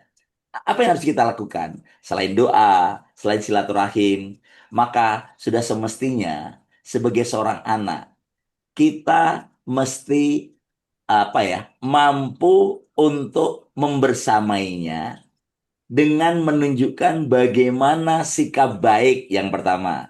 Yang kedua adalah kita menghadirkan frekuensi kebaikan di rumah. Bagaimana rumah itu menjadi bagian dari frekuensi baik. Ada tutur kata yang baik di sana, ada bacaan Al-Quran di sana, ada murotal di sana, ada diskusi bareng, dan, nah ini yang penting, sebagai event organizer yang menghadirkan orang baik di keluarga. Tadi Bunda Sofi sudah bilang, pertemuan bukan sekedar makan-makan, bukan sekedar karaoke, tapi cobalah hadirkan sosok baik yang kita kenal, hadir menasehati semuanya. Bukan hanya ke arah orang tua saja. Dan itu, kalaupun batu itu keras, ditestesi terus menerus. Terus menerus. Terus menerus. Berlubang juga kesabaran dalam doa, kesabaran dalam berlaku baik, dan menghadirkan orang baik di dalam atmosfer keluarga. Itu insya Allah akan menjadikan orang tua kita, ikhtiar kita untuk hidayah orang tua. Jadi gitu Bunda Sofi. Tentu ini adalah sesuatu yang luar biasa. Nah, ada lagi nih Bunda Sofi ini yang Yang bertanya ada ini. red hand ini yang tangannya kasihan, pegel kayaknya Ustadz. Kang Ya, Hafid, Kang Hafid. Mungkin mungkin Ada bisa satu ini. oh, orang Ustadz boleh, yang boleh, udah resign boleh. Ustadz. Kasihan Kang Oke, Hafid Mas ditanya. Hafid, silakan dibebaskan mic-nya. Ya, langsung saja Mas Hafiz. Baik, Assalamualaikum Ustadz, Bunda. Waalaikumsalam, Assalam. Silakan, Salam. silakan Mas.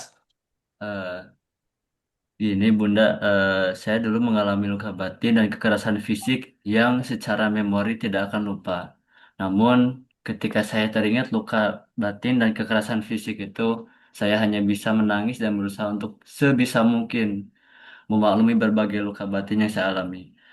eh, pertanyaannya Bunda, apakah ketika saya terlalu sering menangis karena teringat luka masa lalu, apakah dampak buruk untuk jangka panjang atau jangka pendek itu baik atau buruk itu? Iya, Gitu. ya, terima kasih Kang Hafid ya. Kalau ini apa perlakuan fisik ya, perlakuan fisik. Nah, tentunya perlakuan fisik ini seperti yang saya tadi sampaikan ada efeknya pasti ya pada kita sebagai anak.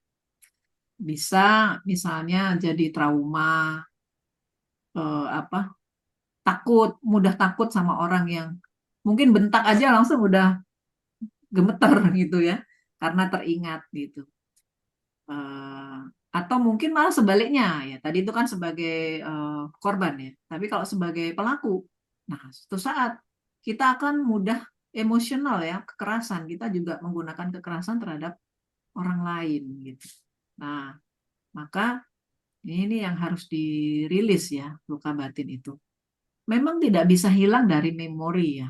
Kalau hilang itu nggak mungkin hilang, tapi rasanya itu jadi berubah.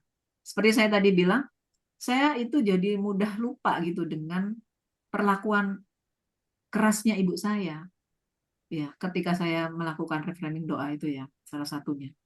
Tetapi saya nggak lupa 100% gitu ya. Hmm. Tetapi rasa yang muncul pun yang dilupakan tuh rasanya. Kayak aku waktu dimarahin, waktu dulu ketika mengingat itu kesel banget. Tapi ketika sekarang mengingat itu, kok jadi ketawa ya, lucu gitu misalnya ya. Jadi itulah yang kita ubah. Jadi memori tidak bisa kita hilangkan, tetapi rasanya yang bisa kita hilangkan gitu ya. Rasa itu. Nah, ada banyak cara ini kayaknya kalau Kang Hafid mau lebih dalam lagi. Memang ini buat teman-teman yang hadir di sini mungkin kalau misalnya masih ada pertanyaan yang belum bisa dijawab, kita ada forum tukar cerita ya, Kang Adit ya. Ya. Jadi nanti mungkin bisa di-share ininya apa linknya ya buat teman-teman tukar cerita. Nanti di situ saya dan Ustadz Aris akan berusaha untuk menjawab ya melalui emailnya. Nah, lanjut ya. Mungkin untuk itu, untuk itu ada proses yang harus dijalani pelan-pelan. Ya. Kita nggak bisa dalam waktu yang sangat singkat, terus kemudian ya udah bisa berubah gitu ya. Kalau orangnya masih ada, berarti masih ada kesempatan untuk berbenah bersama-sama, ya, apa, melakukan rilis itu bersama-sama. Karena jangan-jangan orang tua kita itu juga menerima warisan, itu ya, warisan luka batin, ya. Hmm. Walaupun kita tidak bisa 100% berharap bahwa beliau-beliau ini yang sudah sepuh ini akan mengalami perubahan, tapi minimal kesadaran. Ya. Mungkin saya sedikit cerita nih sebelum terakhir beneran ya kita Ya. menutup kelas ini. Saya itu ketika mengalami kesadaran, satu kesadaran itu aja bahwa orang tua itu mewarisi luka dan mewarisi cahaya, ekspresi saya terhadap saudara, kakak-kakak, adik itu berubah. Terhadap keponakan tuh jadi berubah juga. Kenapa? Yang dulunya saya cuek, acuh, atau mungkin kesel sama kakak saya ya. Sering bertengkar tuh sama kakak saya itu. Ada satu kakak ya. Nah itu sekarang itu enggak. Ekspresinya itu jadi sayang.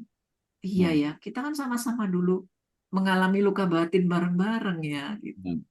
Maka saya menetapkan diri saya untuk memberikan pemahaman yang sama kepada anggota keluarga yang lain.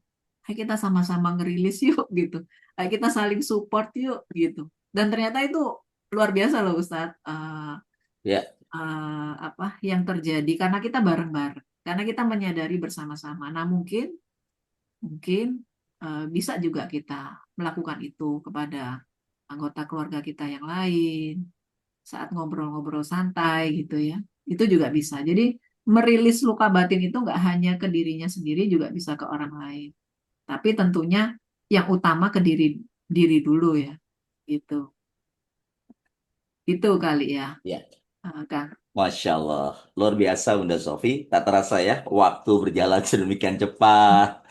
Banyak pertanyaan-pertanyaan yang mungkin belum bisa kita baca. Dan nanti insya Allah kita juga akan berikan fasilitasi ya. Setiap orang bisa bertanya juga di grup dan nanti ada link di mana berbagi cerita. Di situ nanti kami akan menjawab. Tapi ada 3 hal hari ini yang bisa kita simpulkan, kita tebalin ya. Yang pertama, sebagaimanapun orang tua kita, baik buruknya, mereka adalah orang hebat yang telah menghantarkan kita ke dunia ini. Apapun yang kita alami atas diri kita, perlakuan orang tua di masa lalu, itu bagian dari sebuah kenyataan yang mesti kita terima, dan kita harus belajar banyak bagaimana mampu melepaskan dan melihat cahaya.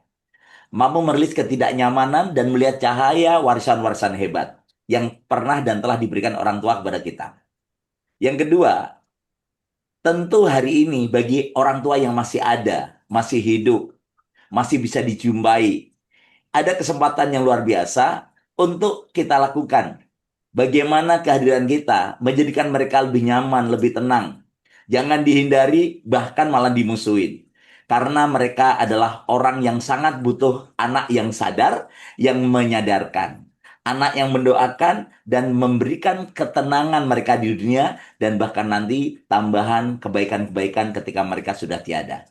Nah, yang ketiga ini, bagaimana orang tua kita yang sudah tiada, sudah dipanggil oleh Allah, dan kita ingin memberikan yang terbaik untuk mereka. Karenanya, baik orang tua yang hari ini masih ada maupun yang sudah tiada, tentu kita semestinya melakukan amal baik, sekaligus kita menjadikan mereka memiliki tabungan, Masya Allah, tabungan surga. Di antaranya adalah bisa jadi kita bersedekah atas nama mereka, berwakaf atas nama mereka. Karenanya Bunda Sofi terima kasih atas hadirnya hari ini, dan ini menjadi pemantik bagi semua untuk terus belajar, terus belajar. Dan Kampung Ekopreneur adalah sebuah tempat di mana teman-teman nanti bisa merilis masalah masa lalu, melepaskannya, dan menjadi orang-orang yang mampu menghadapi hari ini dan ke depan dengan jauh lebih baik. Bisa tersenyum, mengingat kenangan masa lalu yang kurang nyaman menjadi justru, kata Bunda Sofi tadi, hal yang biasa, malah lucu, dan berikutnya cahaya muncul dan kita menjadi pemutus ketidaknyamanan untuk keturunan kita. Sahabatku sekalian, atas ide-ide, atas visi yang sama, saya, Bunda Sofi, Babe Jamil, ada Pak Subhan, Pak Burhan, Pak Ato, Pak Deka, Pak Teguh. Nah, itu sahabat-sahabat surgawi semuanya membangun kampung ekopreneur. Sebuah kampung di sana ada Masjid Eko Wakaf, ada Kampung Hening, ada juga di situ bagaimana orang-orang belajar tadfispreneur, mentadaburi Al-Quran, sekaligus juga sebagai seorang Sulaiman abad ini. Dibimbing langsung oleh Babe Jamil, Bunda Sofi, saya Arisa Majaya, dari Kubik Leadership, Pak Ato, ada juga teman-teman profesional, ada Pak Subhan, Pak Burhan, ada Pak Teguh, ada Pak Deka, dan semua nanti terwadai di sebuah kampung yang luar biasa, Kampung Ekopreneur. Dan ada kesempatan baik. Kesempatan baiknya adalah sahabat sekalian yang ingin menjadi bagian dari orang-orang yang berwakaf, menjadi bagian dari orang-orang yang menjadi sosok hebat untuk orang tua. Nah, silakan pada pagi hari ini. Saya mengajak di hari Jumat berkah ini. Teman-teman tergerak, terketuk. Yuk kita berikan yang terbaik untuk orang tua kita. Sesuatu yang akan menjadikan mereka mendapatkan kebahagiaan di dunia dan di akhirat. Jangan menunggu orang tua meninggal untuk membuat mereka bahagia. Silakan. Mungkin bisa ditampilkan Chris dari kita, dari Kampung Ekopreneur. Di situ nanti teman-teman bisa screenshot. Kemudian nanti bisa langsung Jumat berkah hari ini berbagi untuk orang tua kita bersama Kampung Ekopreneur. Mungkin bisa ditampilkan Chris atau nomor rekeningnya, silakan. Ya, ini silakan di screenshot teman-teman, atau langsung bisa aksi sekarang Jumat berkah atas namakan orang tua kita, anak-anak kita, diri kita. keturunan kita. Dan insya Allah berapapun kontribusi terbaik yang Anda lakukan untuk wakaf pembangunan masjid dan pesantren Tasfikpreneur di kampung Ekopreneur akan menjadi bagian dari salah satu ikhtiar terketuknya pintu langit, terbukanya pintu langit untuk menjadikan kita menjadi orang-orang yang luar biasa. Baik, di pertemuan ini Bunda Sofi sudah berbagi banyak hal, dan yang luar biasa adalah di pertemuan ini kita sudah langsung bisa praktek. Teruskan praktek ini. Bagaimana Anda menyusun reframing doa, merilis ketidaknyamanan masa lalu, kemudian melihat cahaya yang ada di orang tua kita, dan berikutnya kita benar-benar terus-menerus membersihkan luka batin dan menjadi bagian dari anak yang Masya Allah bisa menjadi bagian dari pemberat timbangan. Kenapa doa Allahumma gfir lana wali walidaina warhamhuma kama rabbayani shaghira. Ini Bunda Sofi. Kama rabbayani shaghira. Sebagaimana orang tuaku memperlakukanku ketika kecil. Dan ini adalah satu kunci yang luar biasa. Dan artinya adalah bagi Anda yang hari ini merasa hidupnya sudah baik, alhamdulillah.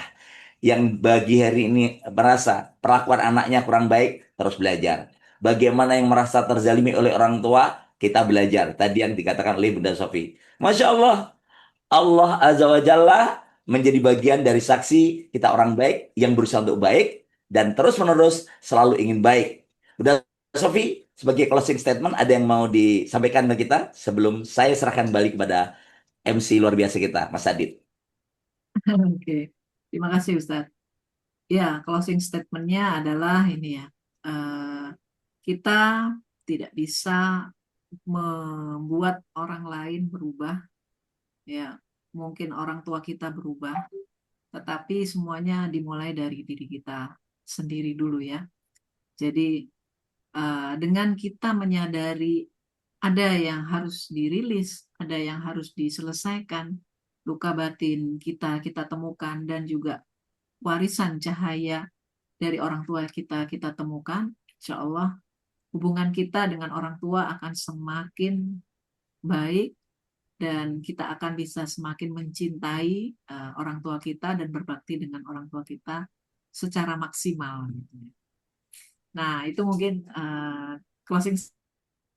Masya Allah, Masya Allah. Baik, sahabat sekalian, ada tadi yang beberapa minta Chris ya. Sudah kami kirimkan di room chat, bisa disimpan. Dan Masya Allah, ada tantangan bagi para sahabat yang hari ini hadir. Tantangannya adalah kita nanti akan kirimkan di grup. Bagi yang belum masuk grup, segera nanti bisa masuk grup ya, bisa nanti ke admin. Tantangannya adalah tolong sebarkan informasi Ortoku Surga ini kepada minimal 5 teman Anda atau 5 grup Anda. Berikan kebaikan yang Anda rasakan hari ini adalah bagian dari kebaikan banyak orang. Jumat berkah. Terus sebarkan. Terus sebarkan. Terus sebarkan. Jangan sampai hal yang indah ini hanya dirasakan oleh 126 yang hadir. Harusnya 1000 orang hadir merasakan keindahan. Beda melihat rekaman dengan langsung. Melihat sepak bola secara langsung itu beda rasanya dengan melihat siaran ulang. Karenanya, yuk sebar informasi Ortoku Sugargo ini, dan itu menjadi amal jariah, amal baik bagi kita semua. Tetap semangat, kita akan lihat bersama-sama video tentang kampung ekopreneur kita. Silahkan, bisa diputar oleh admin.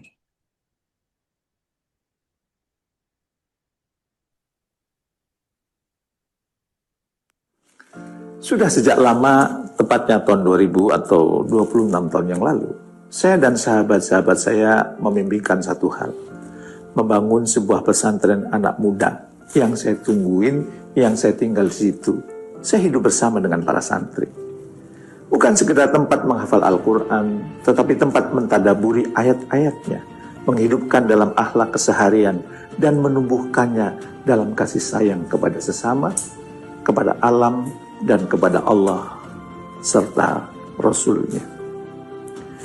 Kita ingin mempersiapkan generasi yang kuat, yang tangguh menghadapi zaman yang berubah begitu cepat luar biasa seperti saat ini. yang menyuburkan dan mengalirkan kebaikan dengan hati yang penuh cinta. Cinta pada manusia, cinta pada alam, dan pada Tuhan yang menciptakan alam semesta.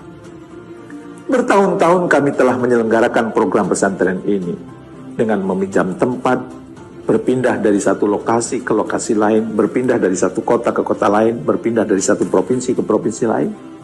Dari perjalanan ini kami belajar, mimpi besar itu wajib ditungguin dan tidak bisa dijalankan sendirian. Kami ingin mengokohkan dan membesarkannya dengan lebih terarah dan profesional bersama Anda. Saya nggak mau sendirian lagi. Menghadirkan sebuah harapan. Dari sinilah tongkat estafet itu berpindah. Dari kita kepada mereka. Para anak muda yang sedang ditempa menjadi pejuang kehidupan. Para santri tadfispreneur di kampung ikopreneur. Para pemuda pembangun peradaban. Namun saat ini mereka belum sepenuhnya belajar di ruang kelas yang utuh. Mereka menunggu asrama dan ruang belajar mereka dibangun, yang dibangun dari harta wakaf, agar mereka tak lagi berpindah-pindah tempat. Dari para dermawan yang menitipkan cinta dan baktinya kepada tadfispreneur. Tahun ini kami berharap mereka benar-benar merasakan menjalani pendidikan sebagai santri pesantren biiznillah. Saat Anda berwakaf, Anda sedang menyiapkan generasi. Bukan hanya tentang hari ini, tetapi tentang masa depan yang Allah titipkan melalui tangan kita bersama. Ayo kita siapkan para pejuang-pejuang yang hafal, paham Al-Quran, dan mereka juga peduli dengan nasib negeri ini. Mari kita bangun bersama.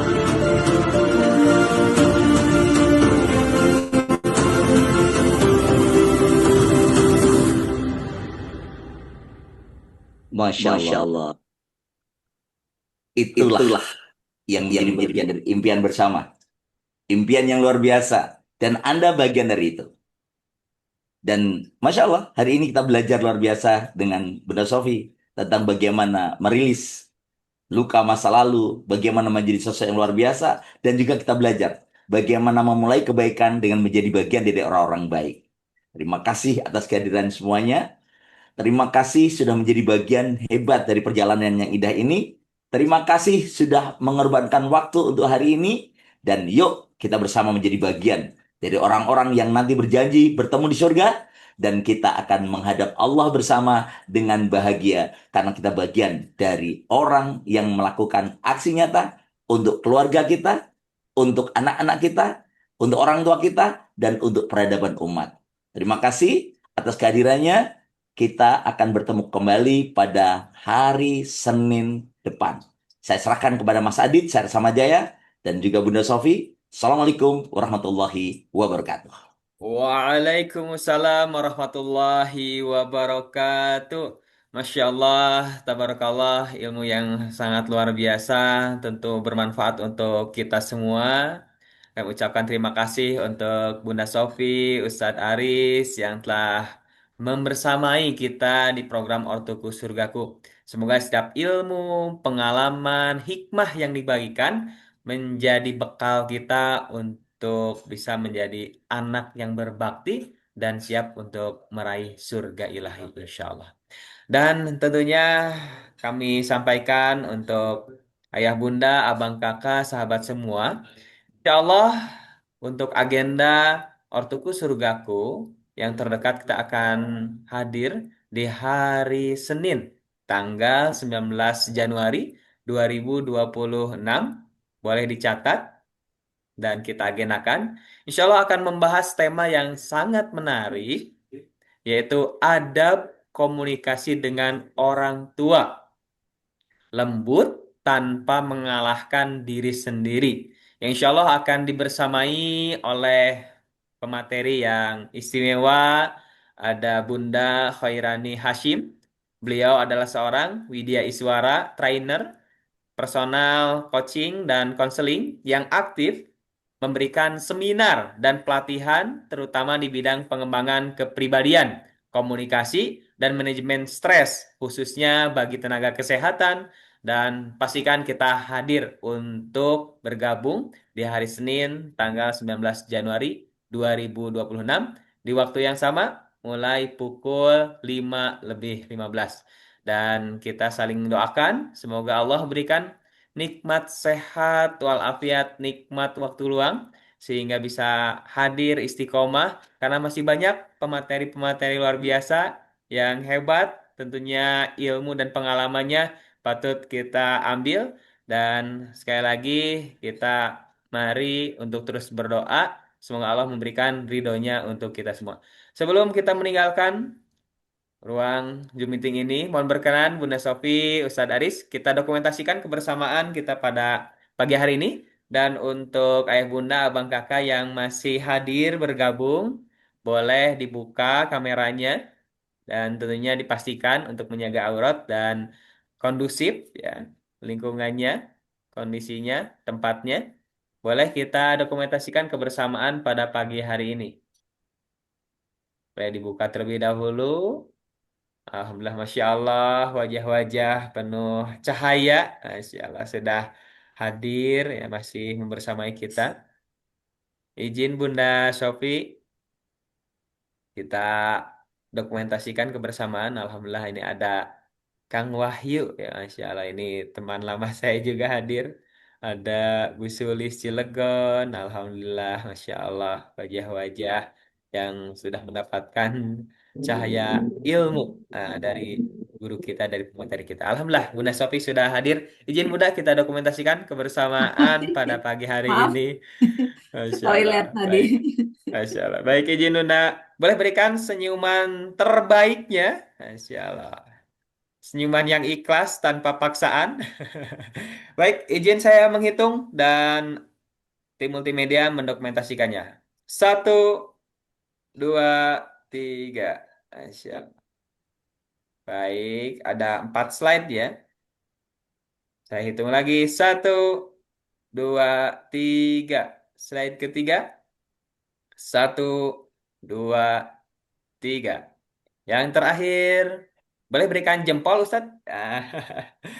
Siap, 1, 2, 3. Alhamdulillah, terima kasih untuk kebersamaan pada pagi hari ini. Sampai jumpa di hari Senin bersama pemateri yang luar biasa. Insya Allah Bunda Khairani Hashim yang juga beliau alhamdulillah Masya Allah hadir pada pagi hari ini. Dan kita tutup dengan sama-sama mengucap istighfar, astagfirullahaladzim, astagfirullahaladzim, astagfirullahaladzim. Kita ucapkan hamdalah, alhamdulillahirabbil alamin. Subhanakallahumma wa bihamdika, ashadu alla ilaha illa anta, astagfiruka wa atubu ilaik. Sekian dan terima kasih. Kurang dan lebihnya mohon dimaafkan. Wabillahi taufiq wal hidayah. Wassalamualaikum warahmatullahi wabarakatuh. Terima kasih Waalaikumsalam. Bunda, Saudari semua.